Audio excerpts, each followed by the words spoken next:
오늘 오전 뉴욕의 출근길 지하철에서 무차별 총격 사건이 발생해 최소 16명이 다쳤습니다. 경찰은 도주한 범인을 쫓고 있습니다. 사용자가 온라인 등에서 부품을 사서 직접 조립해 만든 총을 유령총이라고 부릅니다. 바이든 정부가 유령총에 대한 규제 방안을 발표했습니다. 미국의 소비자 물가지수가 3월 한 달 새 1.2%나 상승해 12개월 누적 연인플레가 8.5%에 달했습니다. 바이든 대통령이 수직 상승 중인 유가를 잡기 위해서 고에탄올 함유 휘발유 거래를 한시적으로 허용했습니다. 오미크론 하위 변이로 인한 코로나19 재확산 조짐이 보이고 있지만 적지 않은 코로나19 검사소들이 잇따라 문을 닫고 있습니다. 이상은 이 시각 주요 뉴스입니다.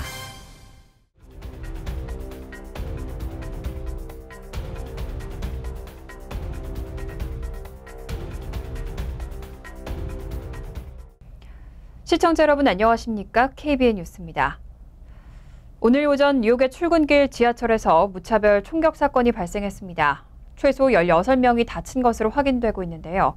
경찰은 도주한 범인을 쫓고 있습니다. 뉴욕 경찰은 오늘 오전 8시 30분께 브루클린의 36번가 지하철역에서 총격이 발생했다고 밝혔습니다. 이번 총격으로 최소 16명이 다쳤고 다수는 총상을 입었지만 생명에 지장이 있는 부상자는 없는 것으로 알려졌습니다. 경찰 관계자는 범인이 연막탄을 터뜨린 뒤 지하철 내부에서 총격을 가한 것으로 보인다고 말했습니다. 소셜미디어에는 공포에 찔린 시민들이 연기가 피어오르는 지하철에서 승강장으로 쏟아져 나오는 모습이 담긴 영상이 올라왔습니다. 현장에 있던 한 시민은 재앙이었고 연기에 피해 사람들이 비명을 질렀다면서 지하철 문이 열리자 거대한 연기가 피어올랐다고 말했습니다. 역에서 폭발하지 않은 장치가 발견됐다는 보도도 나왔지만 NYPD는 현재로선 활성화된 폭발 장치는 없다고 밝혔습니다. 경찰은 방독면과 건설 현장에서 입는 주황색 조끼를 착용한 남성을 추적 중입니다. 용의자의 신원은 아직 확인되지 않았습니다. 경찰 관계자는 테러 사건으로 수사하고 있진 않지만 배제하지 않겠다고 말했습니다. 사건 직후 일대 주민들은 대피 권고를 받았고 지역 학교 등에는 실내 대피 명령이 내려졌습니다. 바이든 대통령도 사건 직후 총격 사건을 보고받았다고 젠사키 백악관 대변인이 밝혔습니다. 전문 제조업체에서 만들지 않고 사용자가 온라인 등에서 부품을 사서 직접 조립해 만든 총을 일명 유령총이라고 부릅니다. 일련 번호가 없기 때문에 범죄에 사용될 경우 추적이 어려운데요. 바이든 정부가 이 유령총에 대한 규제 방안을 발표했습니다. 어제 바이든 대통령은 연방 주류, 담배, 화기, 폭발물 단속국 국장에 연방 검사 출신 스티브 데틀바우를 임명하고 관리 사각지대에 놓인 유령총에 대한 규제 방안을 발표했습니다. 바이든 대통령은 이날 대국민 연설에서 우리나라는 더 안전해져야 한다고 운을 떼면서 사법당국이 경고를 울리고 있고 우리 공동체는 그 대가를 치르고 있다며 유령총에 대한 규제 필요성을 강조했습니다. 유령총은 온라인 등에서 사들인 총기 조립 키트를 이용해 사용자가 직접 제조하는 총으로 기성품과 같은 규제 대상에서 제외될 뿐만 아니라 일련 번호가 없기 때문에 범죄에 사용됐을 경우 추적이 어렵습니다. 현행법상 총기 부품은 총기류가 아닌 단순 부품으로 분류돼 어떤 규제도 받지 않기 때문입니다. 백악관에 따르면 지난해 범죄 현장에서 발견된 유령총은 약 2만 정에 달하는데 2016년과 비교해 10배 가까이 늘어난 수치입니다. 이번에 새로 발표된 규제는 완제품만 총기로 규정한 기존 정의를 변경하고 권총 프레임 등 부품에도 일련 번호를 부여해 부품 판매 역시 총기와 동일하게 허가를 받은 거래상이 구매인의 신원을 확인한 뒤 진행하도록 했습니다. 이 규제는 온라인에서 판매되는 총기 조립 키트는 물론이고 최근 늘어나고 있는 3D 프린터를 통해 찍어내는 부품에까지 모두 적용됩니다. 미국의 소비자 물가지수가 3월 한 달 새 1.2%나 상승했습니다. 12개월 누적 연인플레는 8.5%에 달하면서 40년 4개월 만에 최고를 기록했습니다. 오늘 노동부는 미국의 소비자 물가지수가 3월에 한 달 새 1.2%나 상승하면서 12개월 누적 인플레가 8.5%에 달했다고 발표했습니다. 이런 인플레 수치는 만 40년 4개월 전인 1981년 12월 이후 처음입니다. 러시아의 우크라이나 침공으로 인한 에너지 가격 급등이 전 세계적으로 퍼지는 가운데 한 달 새 가솔린 가격이 18.3%나 오르면서 월간 상승폭 전체의 반을 점유했습니다. 식품도 한 달간 1% 올랐습니다. 3월의 소비자 물가지수의 월간 상승률 1.2%는 유례가 드물게 높은 수치입니다. 앞서 2월에 0.8%, 1월에 0.6%, 지난해 12월에 0.5% 상승하면서 1982년 2월 이후 최대 인플레를 기록했던 때보다 훨씬 높은 수준으로 2005년 9월 이후 16년 반 내 최대 월간 상승을 기록했습니다. 에너지와 식품 등 변동성 품목을 제외한 근원 인플레는 월간으로 0.3% 상승해 전월의 0.5% 상승률보다 낮아졌습니다. 연누적 근원 인플레는 6.5%에 달해 계속 1982년 8월 이후 최대치를 경신했습니다. 다만 2월의 6.4%에 비해 월간으로는 0.1%포인트 상승에 그쳤습니다. 근원에 포함되지 않은 에너지 연료 부문은 1년 동안 32.1% 상승했고 식품은 8.8% 올랐습니다. 바이든 대통령이 우크라이나 전쟁 이후 수직 상승 중인 유가를 잡기 위해서 추가 대책을 내놨습니다. 그동안 환경에 미치는 영향 때문에 여름철 판매를 금지해왔던 고에탄올 함유 휘발유 거래까지 한시적으로 허용했습니다. 백악관은 오늘 바이든 대통령의 아이오와 방문에 앞서 보도자료를 배포하고 러시아의 우크라이나 침공 이후 치솟고 있는 기름값 안정을 위해 올여름 에탄올 함유량을 15%로 올린 휘발유 판매를 허용한다고 밝혔습니다. 미국에서 판매되는 대부분의 휘발유는 에탄올 함유량이 10% 안팎입니다. 에탄올 함유량을 15%로 높인 이른바 E15의 경우 더운 여름철에 사용할 경우 스모그를 악화할 수 있다는 우려에 따라 하계인 6월 1일부터 9월 15일까지는 판매가 금지돼 왔습니다. 하지만 이번 조치에 따라 한시적으로 이번 여름에는 해당 연료 판매가 허용됩니다. 백악관은 현재 30여 개 주의 2,300여 개 주유소에서 E15이 판매 중이고 이번 조치로 갤런당 10센트가량 유가 억제 효과가 발생할 것이라고 예측했습니다. E15을 사용하는 주들은 중서부와 남부에 위치해 있어 대부분 공화당 지지세가 우세한 지역입니다. 다만 워싱턴 포스트는 미 전체 주유소가 15만 개에 달하는 점을 고려하면 이는 극히 일부에 불과하다고 지적했습니다. 또 전문가에 따르면 정치적인 측면 이외의 중장기적 관점에서 이번 조치가 실질적 유가에 미치는 영향은 크지 않을 수 있다고 덧붙였습니다. 미국에서도 오미크론 하위 변이로 인한 코로나19 재확산 조짐이 보이고 있습니다. 그런데 이런 상황에서도 적지 않은 코로나19 검사소들이 잇따라 문을 닫고 있습니다. CNN 방송은 미국에서 BA.2 변이로 인한 코로나19 재확산 조짐이 일고 있는 가운데 코로나19 검사소들은 잇따라 문을 닫고 있다고 보도했습니다. 많은 검사소가 한때 하루 수백 명에서 수천 명까지 검사를 수행했지만 가정용 검사 키트가 보급되고 감염자 수가 크게 떨어지면서 검사 수요가 줄어들었기 때문으로 분석됩니다. 실제로 많은 주에서 이미 여러 검사소들이 운영을 중단했거나 곧 중단할 예정이라고 밝혔습니다. 여기에는 연방정부가 지원하는 코로나19 자금이 고갈된 점이 한몫을 하고 있습니다. 미국에서 코로나19 검사소는 대개 인력과 장비 등을 제공하는 민간 임상연구소에 위탁해 운영하는데 자금 고갈로 주정부들이 이를 계속 운영할 재원이 사라진 겁니다. 또 연방정부가 각 가정에 무료 항원 검사 키트를 배포하면서 시민들이 검사소에 오지 않고도 집에서 간단히 자가검사를 할 수 있게 된 점도 검사 수요를 줄였습니다. CNN은 철저한 검사 프로그램 없이는 현재 처한 코로나19 상황에 대해 정확한 그림을 그릴 수 없다는 점에서 보건 전문가들이 검사 축소를 우려하고 있다고 전했습니다. 한편 미국에서는 코로나19의 감소세가 멈췄습니다. 뉴욕타임스 집계에 따르면 10일 기준 7일간의 하루 평균 신규 코로나19 확진자는 2주 전보다 3% 증가한 31,105명으로 집계됐습니다. 코로나19 치료제 베클로리주, 렘데시비르라는 성분으로 더 잘 알려져 있죠. 지난해 병원 처방 약물 가운데 이 렘데시비르의 처방액이 가장 컸던 것으로 나타났습니다. 병원 약사회에 따르면 렘데시비르는 2021년 병원 처방 약물 가운데 지출액 비중이 가장 커 약 10% 가까이를 차지했습니다. 2위에서 4위 약물을 합친 것보다 지출액이 큰 겁니다. 특히 미국 내 백신 접종률 증가가 기대에 미치지 못하면서 지난해 12월 매출이 크게 늘어난 것으로 알려졌습니다. 렘데시비르는 다국적 제약사 길리어드 사이언스가 개발한 코로나19 치료제로 바이러스의 유전 물질 RNA 복제를 막아 바이러스 복제를 억제하는 기전을 갖습니다. 렘데시비르는 애초 길리어드 사이언스사가 에볼라 바이러스 감염 치료제로 개발하던 약물이었습니다.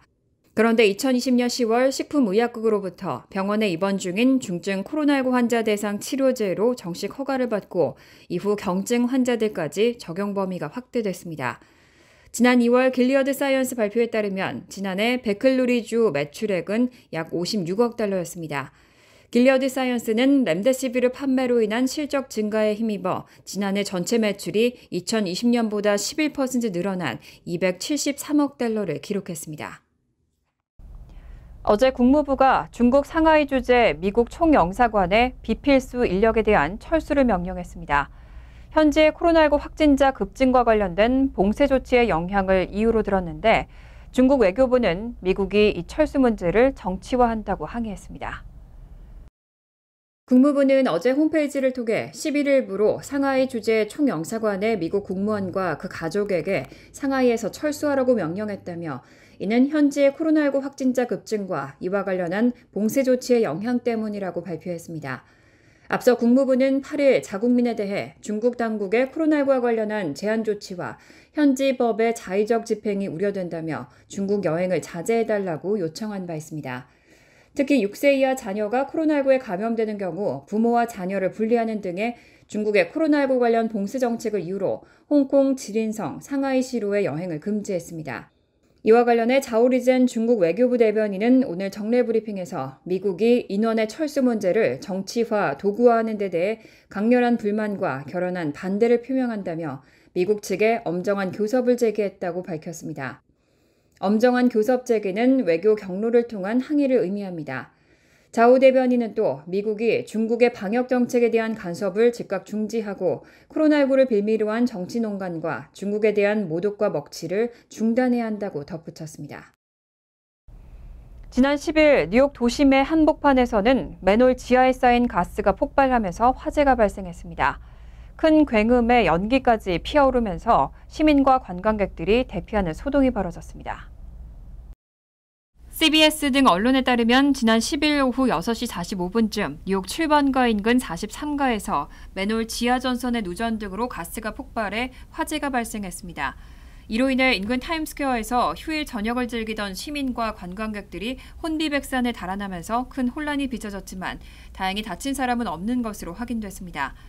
소셜미디어에 올라온 당시 영상을 보면 소방차가 줄지어 타임스퀘어 주변을 지나가는 가운데 폭발음을 들은 시민과 관광객들은 소리가 난 반대 방향으로 일제히 뛰기 시작했습니다. 이후 혼란스러운 분위기가 빠르게 번지면서 광장 반대편에 있던 사람들까지 모두 내달리기 시작했고 타임스퀘어 광장은 사이렌 소리와 비명이 섞여 아수라장처럼 보였습니다. 폭발 현장을 목격한 목격자 가운데 한 명은 맨홀에 불이 난 걸 보고 다가갔는데 경찰이 물러나라고 했고 얼마 뒤 눈앞에서 맨홀이 폭발하면서 정신없이 뛰기 시작했다고 전했습니다. 맨홀 3곳에 발생한 화재는 현장에 출동한 소방관들에 의해 즉시 진화됐습니다. 소방관들은 인근 건물에서 일산화탄소 농도가 올라간 것을 확인하고 환기 작업도 벌였습니다. 에릭 애담스 뉴욕시장이 뉴욕시 5개 보로당 한 곳씩 특목고를 신설하는 방안을 검토하고 있습니다. 그런데 기존 특수목적 고등학교와는 달리 입학 심사 기준을 달리하겠다는 방침을 밝혔습니다. 에릭 애담스 시장은 지난 9일 일간지 뉴욕 선거의 인터뷰에서 맨하튼, 브루클린, 퀸즈, 브롱스, 스테튼 아일랜드 5개 보로에 한 곳씩 특목고를 신설하는 계획에 대해 언급하고 이 학교들의 입학 심사 과정에서는 꼭 시험 결과만 반영되지 않을 것이라고 설명했습니다. 즉 주법에 따라서 입학 심사 과정을 특목고 입학 시험의 점수 결과로만 결정하고 있는 기존 9개의 특목고와는 달리 입학 심사 기준이 다른 특목고를 신설하겠다는 계획입니다. 아담스 시장은 인터뷰에서 학생들의 재능은 그저 시험을 잘 치르는 것에 국한되지 않는다고 밝혔습니다. 하지만 특목고 입학시험을 폐지하거나 기존 특목고 시스템을 변경하진 않을 계획이라고 덧붙였습니다. 한편 아담스 시장은 지난 10일 팩스11 방송에 출연해 뉴욕주의 2022-2023 회계연도 예산에 오는 6월 30일로 만료되는 뉴욕시장의 교육정책권의 연장안이 포함되지 않은 것에 유감이라고 밝히면서 속히 연장해 줄 것을 촉구했습니다. 아담스 시장은 뉴욕시 교육 시스템의 무너진 신뢰를 회복하기 위한 교육개혁을 진행하려면 교육정책권 연장이 필수적이라고 강조했습니다. 팬데믹 이후 뉴욕 일원의 교통사고 사망자가 급증하고 있습니다. 난폭과 과속운전, 음주운전에 대한 단속이 느슨해지고 있는 게 원인으로 꼽혔습니다. 뉴욕시경에 따르면 올해 1월 1일부터 지난 3일까지 뉴욕시에서 교통사고로 사망한 사람은 58명으로 집계됐습니다. 지난해 같은 기간 사망자 44명보다 35%나 늘어난 겁니다. 뉴욕시 교통사고 사망자는 팬데믹 이후 계속 급증세를 보이고 있습니다. 2019년 연간 교통사고 사망자는 220명이었는데 2020년 243명, 2021년 274명으로 증가했습니다. 마이클 블룸버그 행정부 당시 시교통국 정책이사를 맡았던 존 오르쿠트는 올해 추세로 봤을 때 뉴욕시의 교통사고 사망자는 4년 연속 늘어날 것으로 전망된다고 밝혔습니다. 한편 전문가들은 난폭운전과 음주운전을 일삼는 운전자들에 대한 단속이 제대로 이루어지지 않은 것이 사망자 증가의 원인이라고 지적했습니다. 뉴욕시 기관별 평가 보고서에 따르면 NYPD는 2020-2021 회계연도에 총 38만 7,469건의 티켓을 발급했습니다. 2018-2019 회계연도 당시에는 90만 2,482건, 2019-2020 회계연도에는 66만 4,974건을 발급한 데 비해 급감한 겁니다. 만취 상태에서 운전하다 적발된 건수도 1,027건에서 744건, 461건으로 떨어졌습니다. 결국 팬데믹 이후 인력 부족으로 NYPD가 운전자들을 방치하면서 교통사고 사망자가 급증했다는 지적입니다. 뉴저지주에서도 지난해 1월부터 9월까지 총 496명의 교통사고 사망자가 발생해 전년 같은 기간보다 19.2% 늘었습니다. 간추린 소식입니다.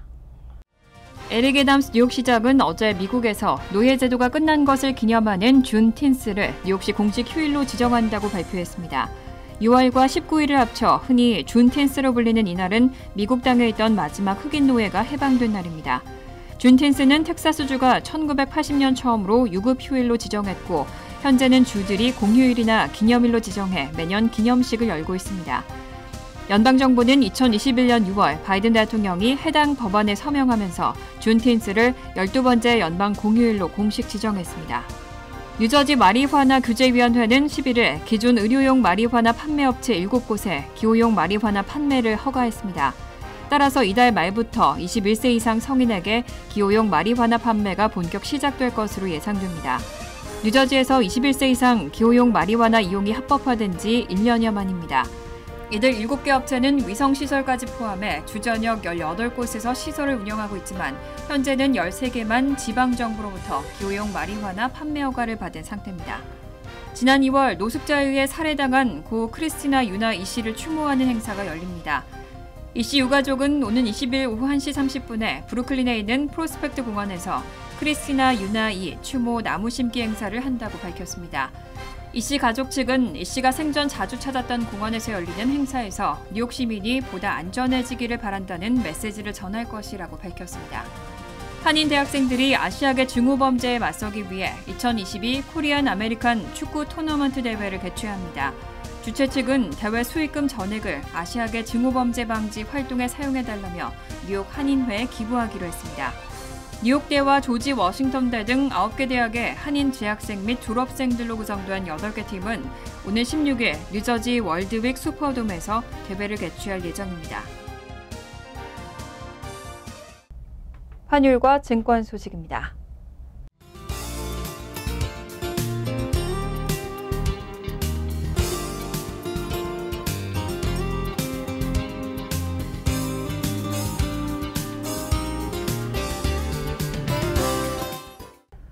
이어서 날씨입니다. 수요일은 대체로 구름이 많겠습니다. 낮 최고 기온은 67도, 섭씨 19도, 밤 최저 기온은 60도, 섭씨 16도로 예상됩니다. 목요일은 화창하지만 오후부터는 때때로 소나기 내릴 가능성이 있습니다. 금요일은 화창하겠습니다. 이상으로 KBN 뉴스를 마칩니다. KBN과 함께 즐거운 저녁 되시기 바랍니다.